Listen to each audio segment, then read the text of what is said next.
COVID and post-COVID, a lot of people from the US have moved to Canada to, claim asylum. If you are from certain countries like India or China, it is very, very difficult to transition from that H1 to a green card. Let's say if the intra-company transfer is not an option for you, the express entry is not an option for you, then you can perhaps get in touch with these companies and they might be able to help you move from the US to Canada while keeping your job in the United States. And this is not a given, it's not an automatic thing that, just because you have this LMIA, your work permit is going to be approved. You still have to meet other criteria. There is still this possibility of that application being refused for whatever reason. Is it possible if I come here on visit visa and then get that visit visa somehow converted to a permanent residency or a job offer or something? Hello friends, my name is Behroz and welcome to my channel. Today's video is a podcast that I recorded with an immigration consultant from Canada. He is an expert in his area and we talk about everything with regards to people who don't have a permanent residence pathway in US. They are living in US, they're working in US but don't have a green light or a pathway to getting a green card or permanent residency in US. How can they move to Canada and what are the pathways to move to Canada? Now, I highly recommend you check out this podcast. Other than that, in case you want to also retain services of this immigration consultant, who I believe is an expert, I've used his services myself and vouch for his expertise, then you can reach out to him using the details or contact details that I will share in the description of this video. I highly recommend that you always follow an expert. There is a lot of advice or information that is out there on social media. However, it is very crucial for you to talk to an expert.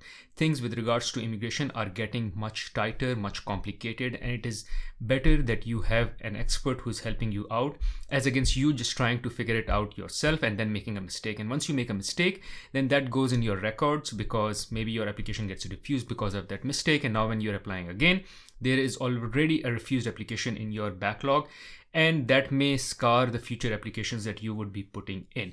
Anyways, without further wait, let's get rolling into the podcast. Hello, everyone. So, thanks for tuning in again. Today, I have a special guest, my friend Abdullah, who is an immigration consultant in Canada, a renowned immigration consultant and expert in his area. So, the reason I have him here on the channel is because there are a lot of people who are trying to understand how they can move to Canada from primarily from US. I know I've been talking a lot about people moving from Canada to US. I'm one of those as well who moved from Canada to US, and there are a lot of people who want to move from Canada to US, but at the same time, there's a big population who wants to move from US to Canada. This was initially surprising for me. So when I was initially chatting with Abdullah and we were talking about what is that he can bring on the channel and what are the things that we can talk about. Of course, there are a lot of things we can talk about. And by the way, I had a video with him on my Urdu Hindi channel. It's called North American Desi channel, which I maintain with my wife. You can check out that video there. There, Abdullah talks all about immigration into Canada. So, in case you have questions with regards to immigration to Canada and you're familiar with the language Urdu or Hindi, I highly recommend you check out that channel. You check out that video as well. I will leave the link for that video and the link to the channel somewhere in the description of this video and somewhere here as well on the screen. Anyways, I've spoken a lot. Let's just quickly jump into it. And Abdullah, I'll pass it on to you. And maybe first you can introduce yourself so people can know who you are. And then we will jump into the topic of why, for the first, that would be my first question. Why are people wanting to move from US to Canada? And then the entire process as well. But let's start with your introduction first. Thank you very much, Behroz. Thank you for giving me this opportunity again to appear on your podcast and talk about these things. Always a pleasure. And a little bit about myself. I am a regulated Canadian immigration consultant. I am based in Toronto, in Ontario, Canada. And I have been in this field now for about, I would say, almost 6, 7 years, 8 years. I have seen a lot of changes in these last 6, 7 years, specifically in the last 2 to 3 years, 4 years, COVID and then post-COVID. I deal with almost all kinds of temporary and permanent residence applications, work permits, study permits, express entry, permanent residence. And I've had the privilege, I would say, of working with people from all over the world. I've helped students transition to permanent residence, workers transition to permanent residence, and the eventual goal, of course, is to be filing their citizenship applications one day. So, this is a very brief background. In a previous life before moving to Canada, I was a lawyer. I worked in Pakistan and the Middle East region. And after moving to Canada, I've been in this field for almost the whole time that I've been here. Cool. Thank you. Thanks for sharing all that. By the way, I didn't use the term that you are an expert in your area very loosely. I really meant it. And the reason is after our podcast, I got a lot of good feedback from a lot of people. And even myself, I was surprised with the kind of knowledge and expertise you hold in that area. So, again, thanks for coming in again. And thanks for sharing all this knowledge. Now, the strange question, which is, I've been making videos and I see a lot of titles as well, and especially my Urdu and Hindi channel. There are a lot of videos and podcasts I have where people go like, "I want to move from Canada to US. How did you do that?" And they want to know about my journey and all. It's surprising to know that there are people who would want to move from US to Canada as well. And the reason I say it's not like Canada is a low grade country versus US, both of them are the first world country. It's just that, let me tell you from my perspective, you pay less taxes in US, the income levels are higher in US, and the job opportunities are more in US because it's a bigger market. So these are the reasons why I came to US.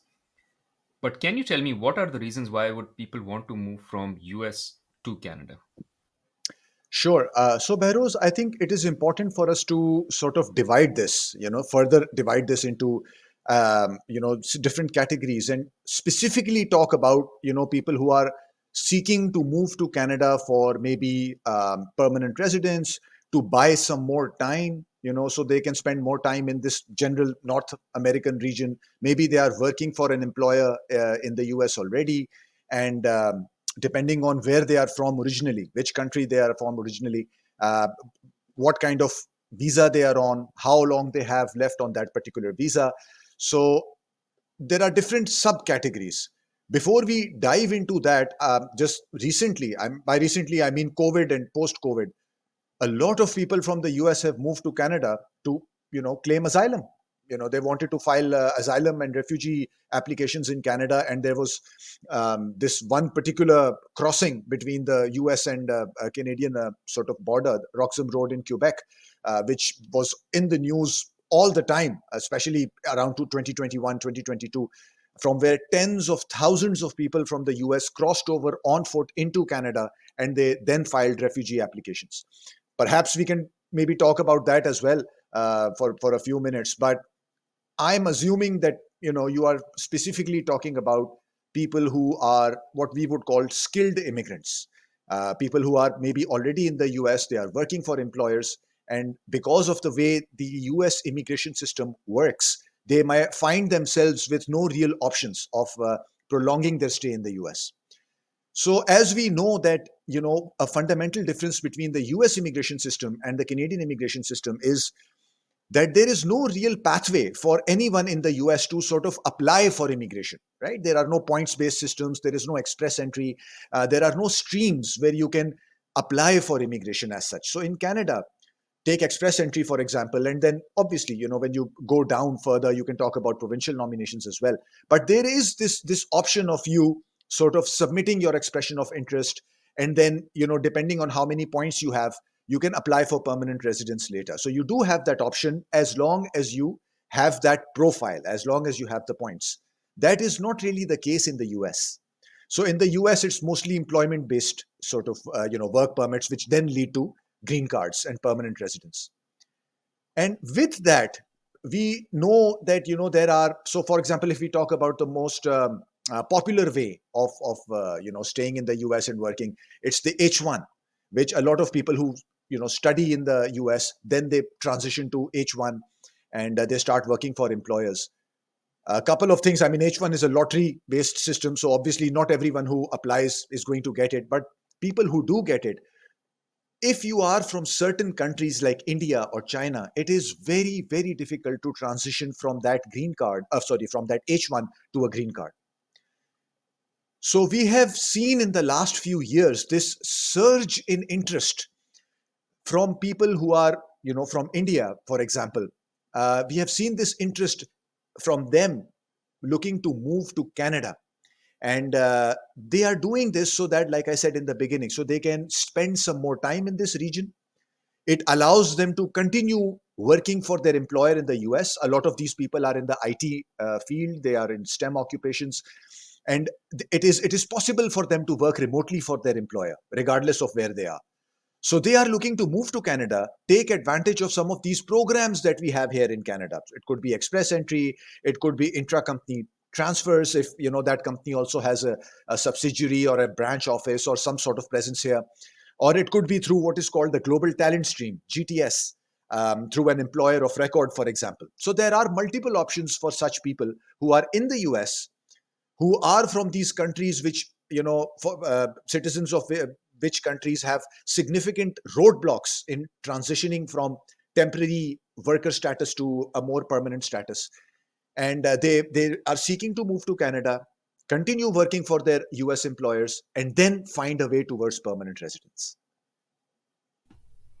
Got it. Makes sense. Thank you. So, a couple of reflections here. One is, I think you're very much right about the US immigration system, and I would say it's very much broken as well. I was reading on it, and this immigration system that US has today was somewhat formed in the times of, I think, the Nazi Germany World War invasion and all, and to settle them and to bring immigrants from them. And since then, it has not been revised significantly enough for it to manage the current challenges. So it's such an historic system. I think Canada's immigration system is one of the best globally. I really love it. It's just amazing. It's very simple. It's very simple to understand. Even for me, I moved here on an L1. It got converted into a green card in like 8 to 9 months. But the process was almost impossible for someone like me to understand, and it was still troubling and challenging despite I having a Canadian passport on me. So I completely agree. The system is very much broken here compared to what we find in Canada. Second is you mentioned about India and Chinese, and the reason is, and I think you kind of alluded to it as well, which is it's while it's a while it's a lottery system, it's also based on the the representation that US needs from different countries. So for instance, they need, let's say, in the green card applications that they want to approve in a particular given year, they want 10% to be Pakistanis, let's say 15% to be Indians, 20% to be Chinese, and so on and so forth.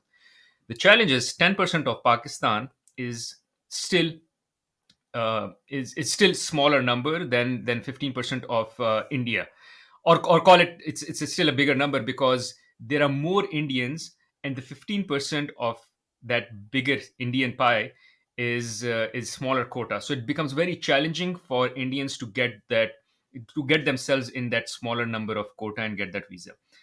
As we were talking before the podcast started, this is what I was having a discussion about which passport is better with one of my Indian friends, and we were talking about how India is doing better these days compared to Pakistan, and I was acknowledging all that, and he said, despite all the good things which Indian passport holds currently, one good thing that the Pakistani passport holds is it is much easier to get a green card when you're holding a Pakistani passport. So if you are on H1B visa with a Pakistani passport, it is much easier to get a green card because the population size is smaller of Pakistanis in US who are applying for it, while the quota is bigger.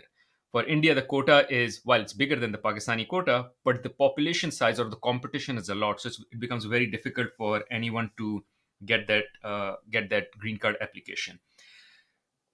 So these were my reflections, but I have a question, which is, why are people coming to US first for asylum? And you're right, that happened a lot, especially I think during the time when Trump became the president as well.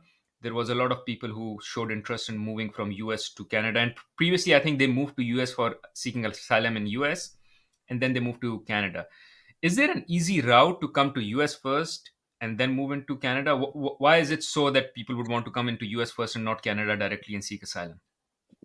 I think, Behrouz, it's more a case of, you want to get from point A to point B. Now, sometimes that journey is going to be a straight line. You start from point A and you get to point B. Sometimes there are going to be roadblocks in between. So you may have to take a detour. You may have to take an exit ramp somewhere and then get to point B through some other way, right? It might not be a straight line. It might not be a straight journey for you. If somebody is in a situation where they need protection, where they need to apply for refugee protection, they want to file an asylum claim, they are looking at options, or they are looking at countries where they are very not they are more likely to get such protection. And then obviously sometimes it is easy for them to get to such countries directly. So for example, there are a lot of cases even now, but even in the past, where people would come to Canada on a visitor visa. For example, they would come to Canada, they would land here, and then they would submit a in Canada refugee claim.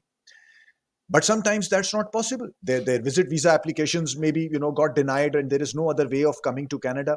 So then they will start looking at other ways of maybe either coming to Canada or maybe going to some other country where they can submit an application for refugee protection.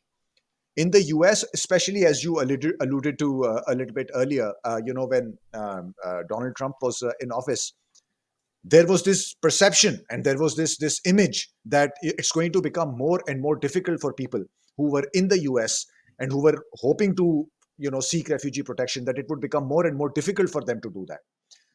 So obviously they were looking for options. I mean, what else could they do? They did not obviously want to be in a situation where they were either apprehended or they were arrested and put in detention and then deported, simply because they were from a certain country, or because they lacked status.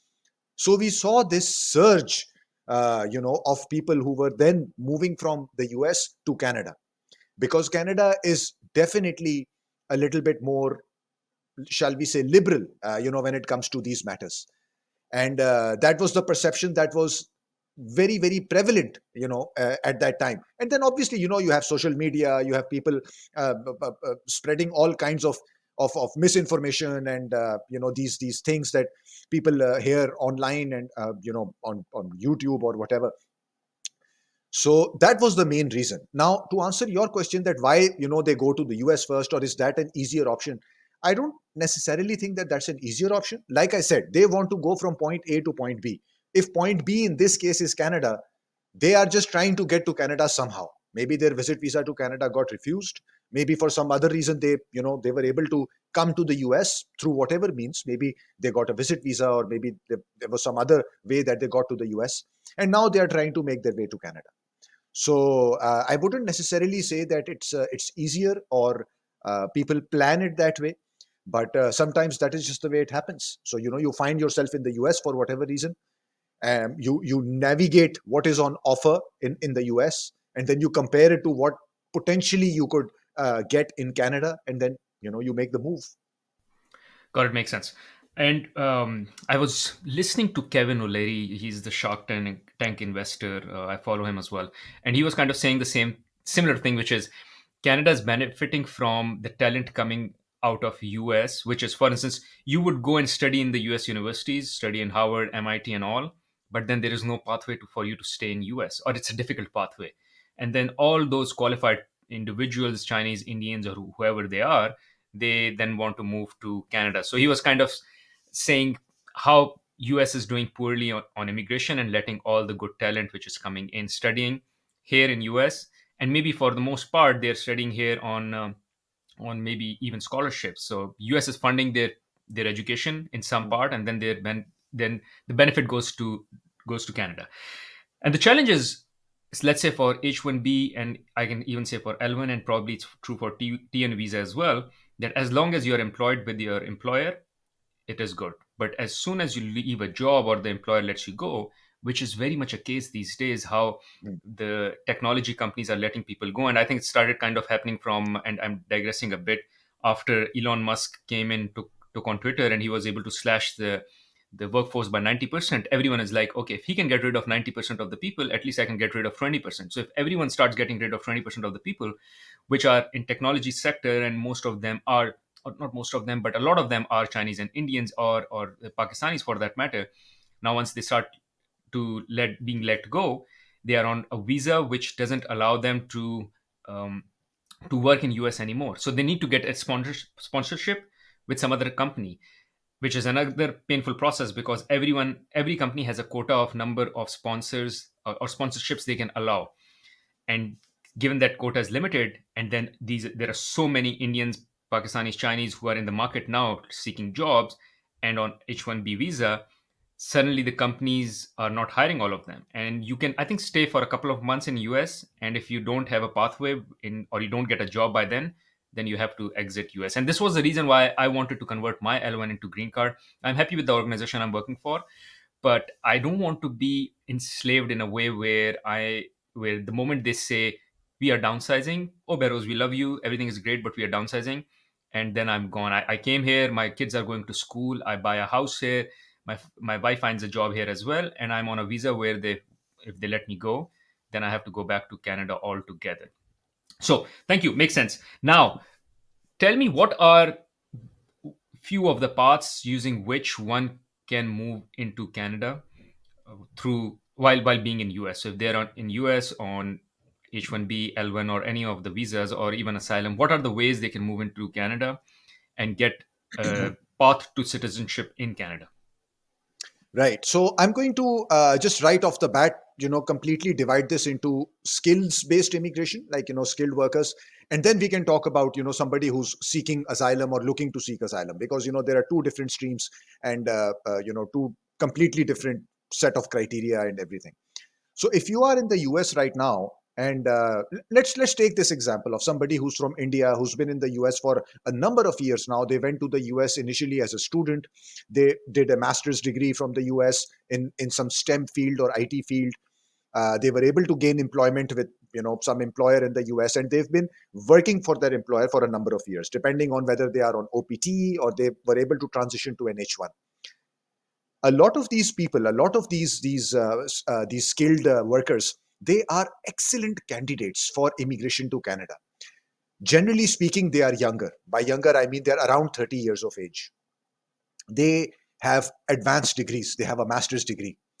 Their language ability, their English language ability is actually quite high. It's quite good. So they score really well when they take the English language tests, or the like IELTS or CELP or TOEFL. So they do really well in language tests, and they are usually in some sort of an IT occupation. These are all great factors when you are looking to immigrate to Canada: being young, having a master's degree, speaking English well, and being in an IT occupation. So they are very good candidates to begin with. On top of that, they generally have between 1 to 3 or 4 years of experience. Some have more experience as well, but I'm talking about somebody who's around 30, and they did their undergraduate degree in India, for example, maybe worked for a couple of years, moved to the US to pursue a master's degree. Then they were able to get some additional work experience for a few years. So they do have between 1 to 4 years, 5 years of work experience. Like I said, that makes them an excellent candidate for immigration, either through express entry or maybe through some provincial program.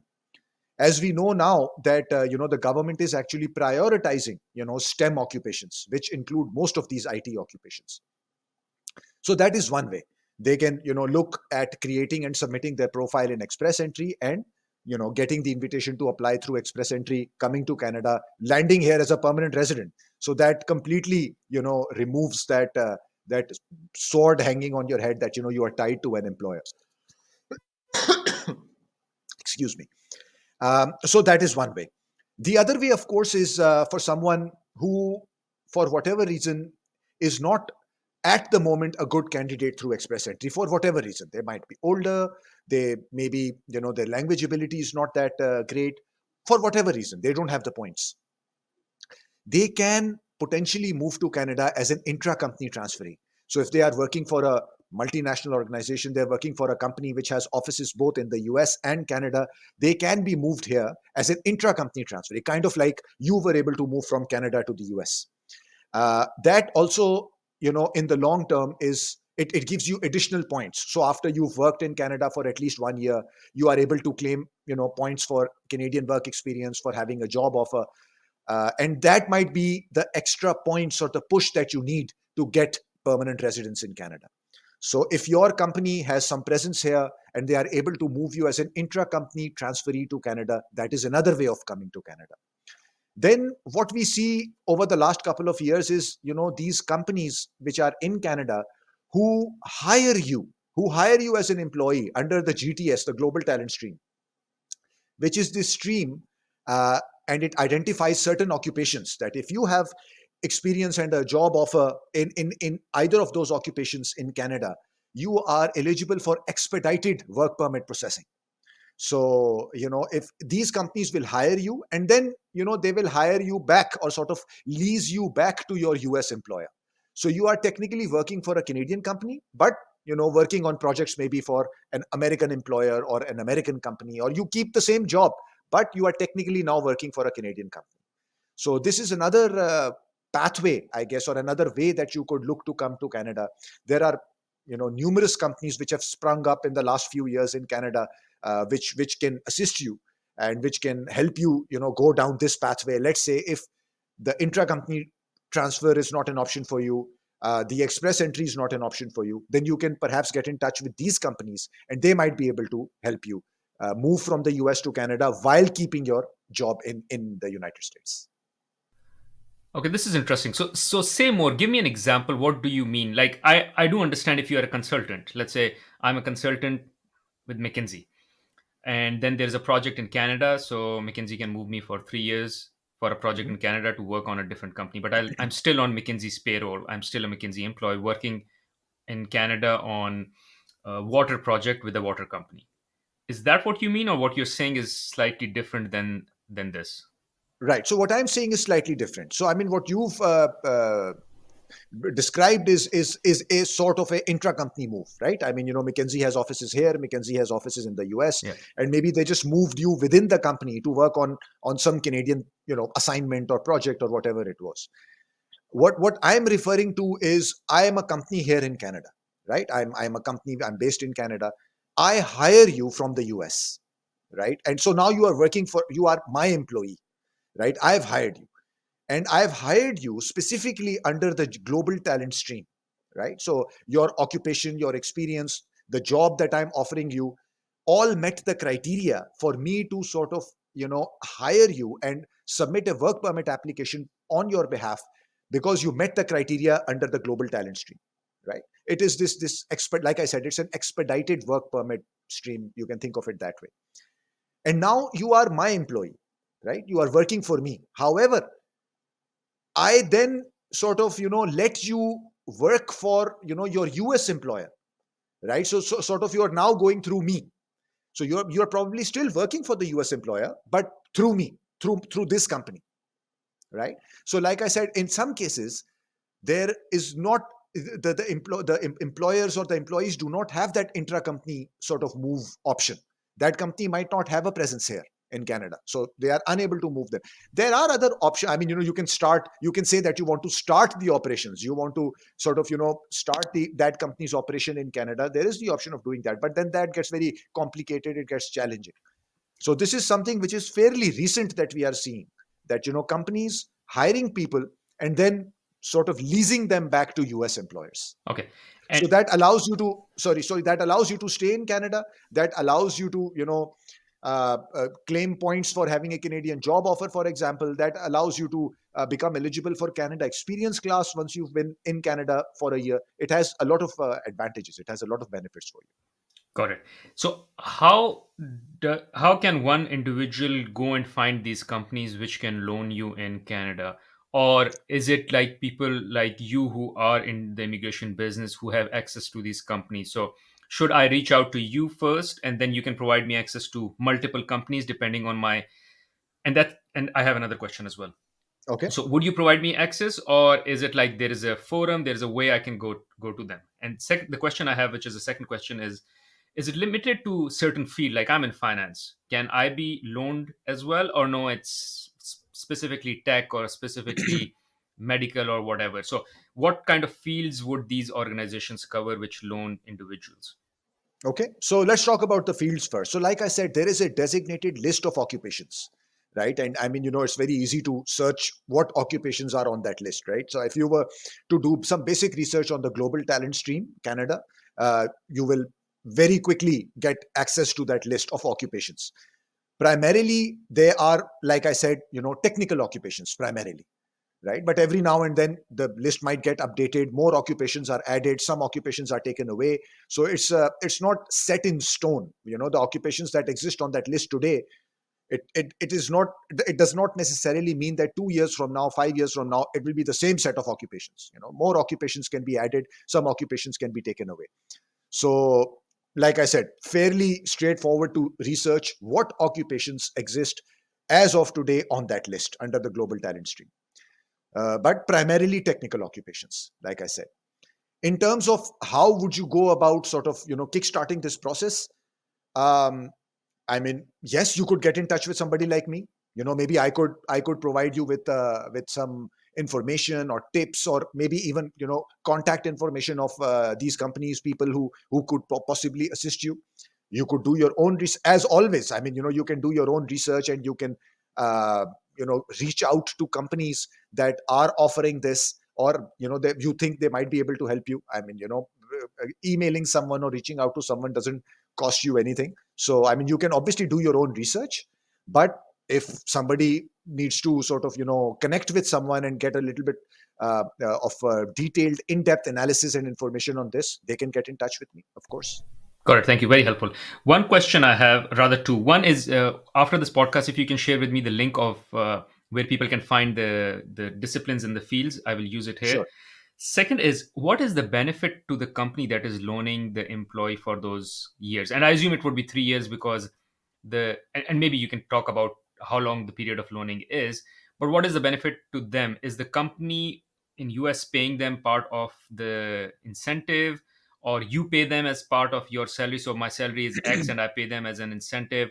How do they make, what is in it for them, and how long Right. is this period of loaning, and the process look like? Someone coming in year X, how long will it take? So, I mean, different companies might have different models, right? I mean, this is probably not a sort of one model which exists everywhere. So, different companies might have different models of how they get compensated for it. But the most obvious one being is taking a cut of the salary, right? I mean, just basically like how recruiters work. If they arrange a job for you, on a contract specifically, they take a cut of what you are getting paid per hour or whatever it is. So that would be the most popular model of getting compensated for this, right? So, I mean, because they are going through you, the US company is probably paying the company here in Canada, which in turn is then paying your salary. So they might be taking a cut of whatever the salary is being paid to, eventually paid to the worker. That seems to be, or that appears to be, the most popular model. They might have some other models in place. Different companies might have different sort of ways that they operate, but this would make the most sense, and this would be the most popular model. So, in terms of what benefit there is to this company, this would be the most popular model of being compensated for doing what they are doing. In terms of how long it might take, how long the visa is, how long the work permit is, I would say the most common duration of that work permit would be 3 years, right? So that work permit would be issued to the employee for 3 years. And the idea is that within those 3 years, that employee then finds a way to transition to permanent residence somehow, which in Canada is entirely possible. Like I said, all these factors, like having a master's degree, an advanced degree, having work experience in an occupation which is, on that sort of technical occupations list, IT, STEM, having Canadian work experience. So once you've been in Canada for, let's say, 1 year, you can claim points for that work experience. You also become eligible for this stream which is called Canada Experience Class, which is specifically for people who have work experience in Canada. So the idea is that in these 3 years, you will somehow transition to permanent residence, which a lot of these people are able to do, because, like I said, they get additional points for having Canadian work experience, Canadian job offer. In addition, some of these people, who come under this pathway, if they are married and they have spouses, their spouses can work here. They get an open work permit because they are accompanying their spouses here to Canada. And after 1 year, they can also add those points for having Canadian work experience to your profile. So in Express Entry, if your spouse has Canadian work experience, that gives you additional points. Maybe the spouse goes to school here. They go to a college or a university, they do a 1 year's diploma or a master's degree or something. Then that again gives you additional points. So the idea, once you get this work permit, is to somehow transition to permanent residence, and then eventually, of course, become a Canadian citizen.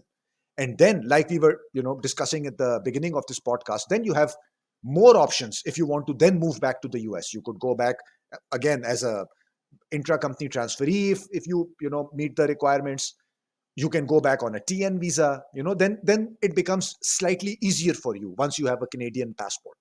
But the idea, like I said, is that within those 3 years, you somehow transition from that temporary work permit to permanent residence. Wow, I didn't know about this. This is like gold information. So uh, I was thinking, what is the incentive for the government of Canada to do this? And I kind of, as you were speaking, I realized one is you are getting paid from the US company, but you pay taxes in Canada. So Canada is benefiting from taxes. Canada is benefiting from an experienced talent. Now, although the talent is still working for the US company, but there's still a chance that if you live here for 3 4 years, which is the time it will take for you to get the citizenship and all, there might be a chance you go like, I'm settled here, my wife is working here, my kids are going to school here. You know what? Forget about US. I'll just live here. Now, this is a talented individual who is also paying taxes, so I think this is a very good play on Canada immigration part.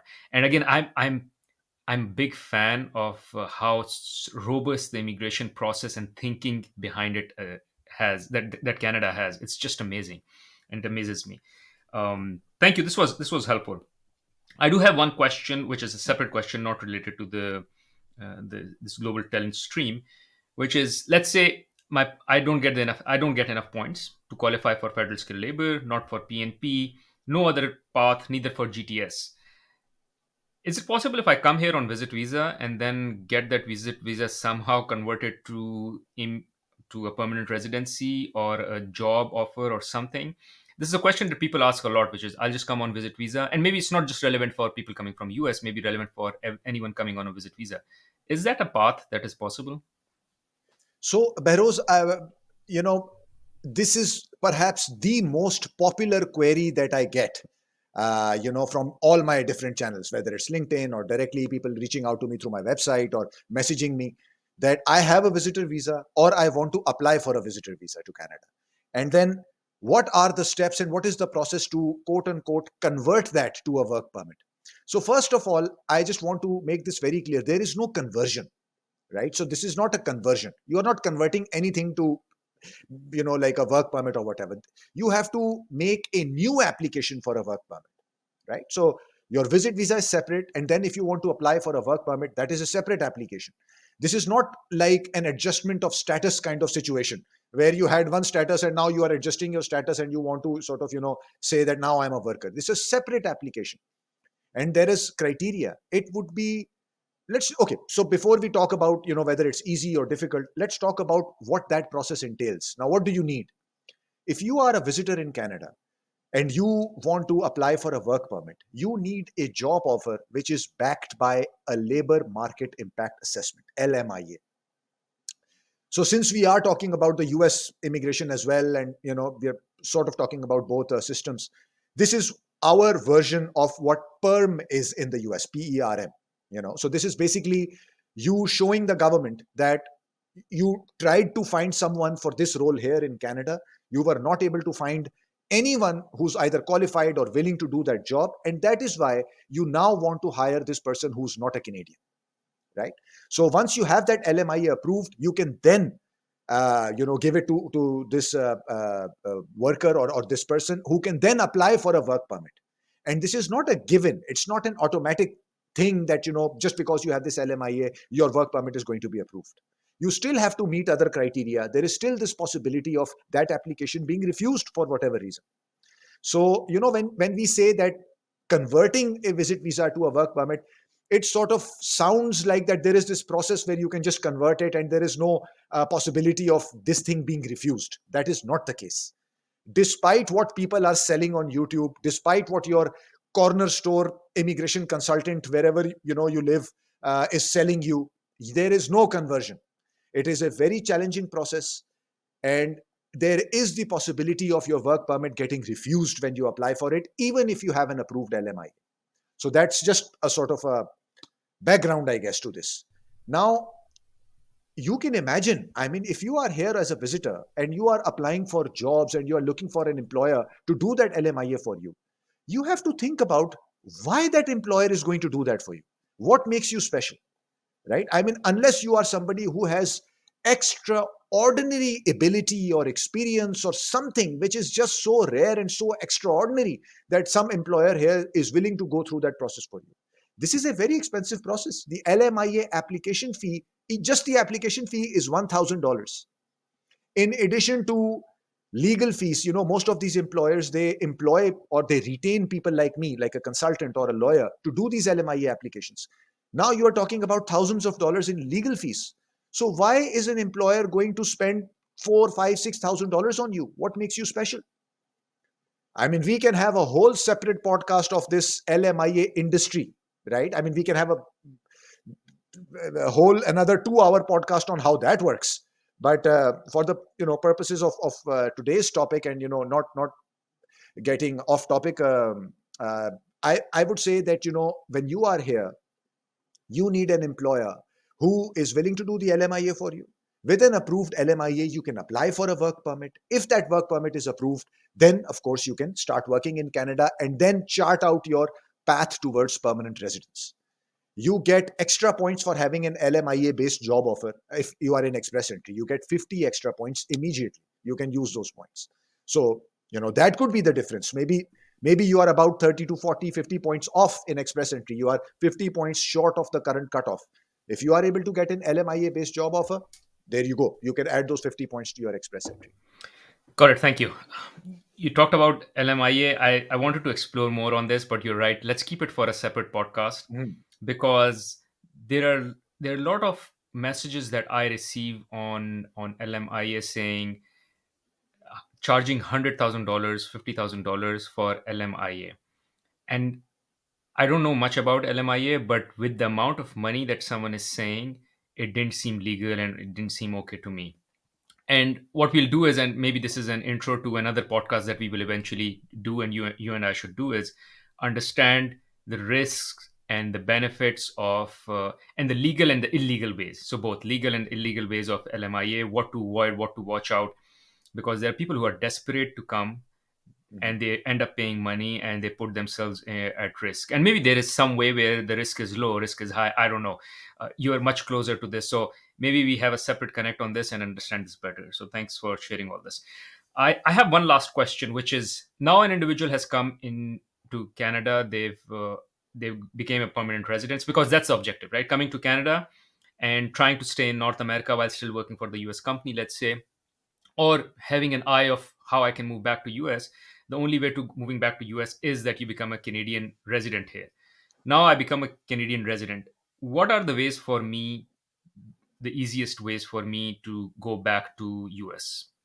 If you can list them. Right. So, sure. So, I mean, there are numerous ways, right? So, but again, in order to keep this brief, I mean, let's just talk about some of the more popular options, or more options that are going to be applicable for the majority of the people. I mean, so I don't want to talk about the NIW, the National Interest Waiver, EB2 petition.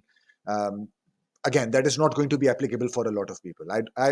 Again, I think we should just talk about the more popular options, TN and L1 maybe. So the most popular option, Behrouz, would be the TN visa. So the TN visa is what we call like a treaty visa. There is this treaty which was formerly called NAFTA.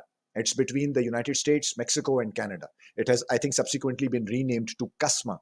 But under that treaty, citizens of these three countries have the option of sort of working in other countries, in these three countries, under special conditions, right, which makes it easier for them to move around, stay in another country, and get the relevant authorization, work permits. For Canadians looking to move to the US under this treaty, that work visa would be called the TN visa. And the TN visa, basically, there is a set of requirements, there is a set of criteria. So again, I also speak with a lot of people who are either about to get Canadian citizenship. They've applied for Canadian citizenship, or they are already Canadian citizens, and there is some confusion regarding this TN visa. Again, people think that this is something which is automatic. That just because you are a Canadian citizen, you are going to get the TN visa. You show up at the airport, you show up at the port of entry, and boom, you get the TN visa. It's not like that. It doesn't work like that. There is still a set of requirements that you need to meet. So, for example, you need a job offer, right? The first and foremost thing, you need a job offer from a US employer.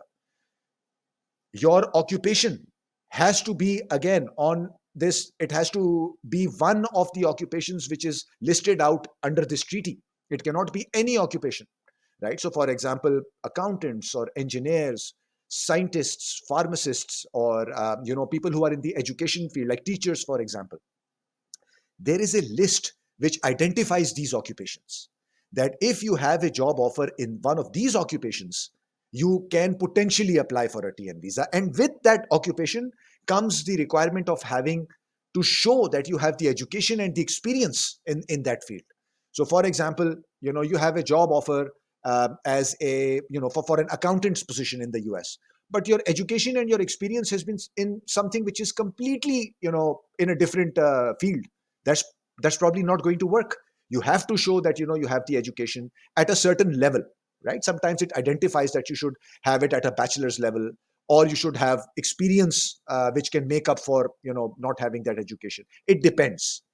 So you need to meet that criteria, having the right kind of job offer, meeting that criteria with regard to whether that job offer or that job or that occupation is on that list, whether you have the experience, the education at the right level to sort of be working in that job offer and to apply for this TN visa. It cannot be self-employment, for example. You cannot say that I'm going to be self-employed in the US, so I need to apply for this TN visa, right? I open up a company there and I'm going to be working for myself. That could potentially be some other pathway, but not TN visa. It cannot be self-employment. So it has to be a job offer from an American employer. Usually, in terms of duration, 3 years. If you do get the visa, it's usually for 3 years. One thing that we need to talk about here, perhaps briefly, is how, if you can transition from a TN visa to a more permanent sort of status. So under TN visa, the expectation is that you are going to come to the US, you are going to work, and then eventually you are going to go back. So there cannot be any dual intent, what they call dual intent, for a TN visa. The idea is that you are in the US temporarily, you work, and then eventually you go back. Lots of details, lots of things to talk about on related to how you can transition from a TN visa to a green card. That's a whole separate issue. But for this podcast, TN visa would be by far the most popular option and sort of pathway for people with Canadian citizenship to work for a US employer.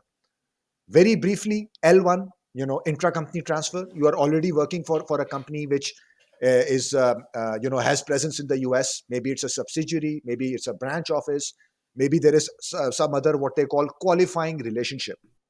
So if you have been working for this company here in Canada for at least 1 year, you are either in the management or executive level, or what they call specialized knowledge. You are a worker with specialized knowledge.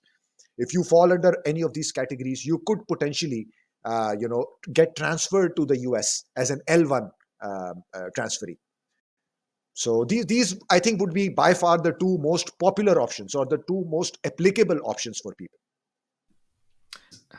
Thank you, Abdullah. Thanks for sharing this. This is wonderful and amazing information, and a lot of great nuggets. And as I said, this is just gold mine for me, because this information, although I'm very close to this, I've talked to a lot of people, I've been through similar experience as well.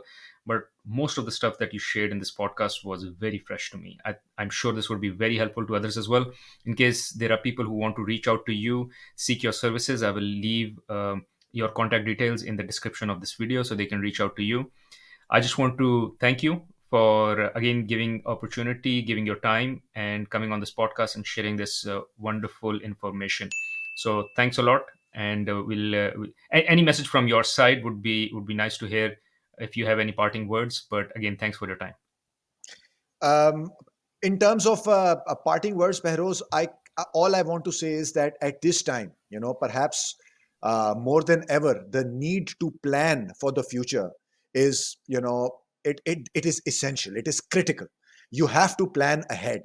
This is not the time where you just take things, a day at a time, or a year at a time. That we'll figure it out. We'll figure it out. Something will, materialize, or we will be able to figure out a way towards, whatever it is that you are trying to get to, whether it's permanent residence or some other status. Whether you are in Canada or in the US, I am sure these days when you listen to the news, you see how rapidly some things are changing. In Canada, immigration and immigration policy right now is changing very quickly. And there are updates almost every day, and we hear about potential updates coming down the road. So it is very important for you to be proactive, not reactive, and think about what you want to do, plan ahead, and then get started as quickly as possible. If you want to talk to someone, talk to someone. If you want to retain someone, retain someone. If you want to do it yourself, that's fine. But then, don't procrastinate. Do it immediately. Get started yesterday, as I tell people, not even tomorrow. And it is going to become more and more challenging for people to sort of, get to to get to permanent residence and achieve their objectives with regard to immigration, especially if you are in this part of the world. Cool. And as always, Behrouz, thank you. Pleasure to be here. I'm happy that I could speak with you, and I hope that your audience finds this useful.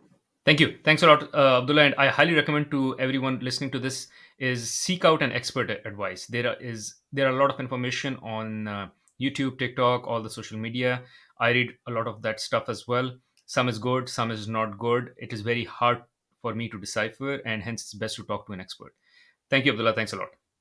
My pleasure. Thank you. Hello friends, my name is Behrouz and welcome to my channel. Today's video is a podcast that I recorded with an immigration consultant from Canada. He is an expert in his area and we talk about everything with regards to people who don't have a permanent residence pathway in US. They are living in US, they're working in US but don't have a green light or a pathway to getting a green card or permanent residency in US.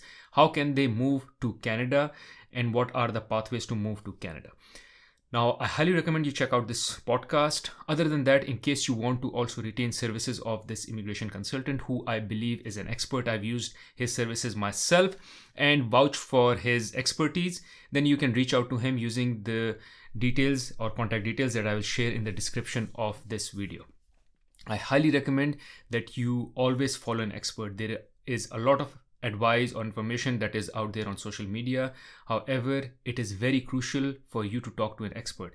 Things with regards to immigration are getting much tighter, much complicated, and it is better that you have an expert who's helping you out as against you just trying to figure it out yourself and then making a mistake. And once you make a mistake, then that goes in your records because maybe your application gets refused because of that mistake. And now when you're applying again, there is already a refused application in your backlog, and that may scar the future applications that you would be putting in. Anyways, without further wait, let's get rolling into the podcast.